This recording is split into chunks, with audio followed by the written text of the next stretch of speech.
Cape Town studio. A very good evening to you and thank you for your time. Can you summarize today's verdict?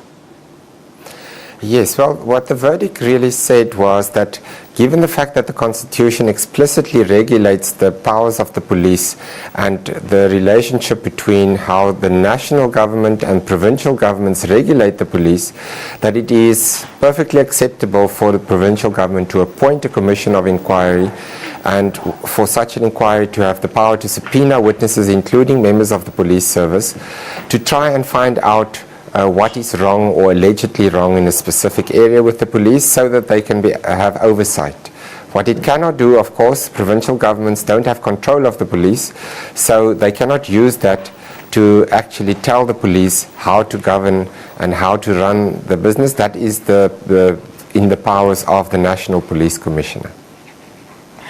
What impact will this ruling have on intergovernmental relations? Yes, this is a bit of a difficult question because although there are many concurrent competencies, shared competences between national government and provincial governments, like housing, healthcare and so forth, police shared competence is slightly different because it's explicitly regulated in the Constitution. So it's difficult to extrapolate and to say that this judgment is going to have consequences for those other shared competences and how the two branches or the two spheres of government have to relate to one another. What it does say, however, is that there is a role to play for provincial governments in overseeing the police and trying to assist the police and the police commissioner especially to try and improve policing, because provincial government said the court has a constitutional duty to protect and help protect their citizens against crime, and that they can do through this oversight and accountability. I know you've touched on this already, but if the commission goes ahead and obviously it reaches findings, what will be the legal standing of those findings, considering that the police is managed at a national level? Well, these findings obviously can be used to engage with the police. Both engagement from the provincial government side and also, of course, by members of the community, the Social Justice Coalition, who actually insisted that this commission should be implemented. They can engage with the police.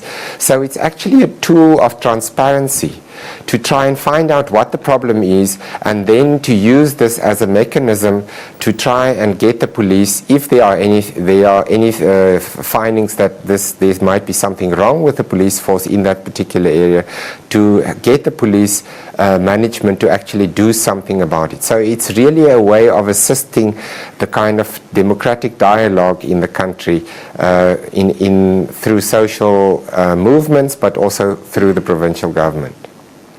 Now, the commission has been sitting. How will this ruling affect it going forward? Will Helen Zille have to follow any other processes and procedures?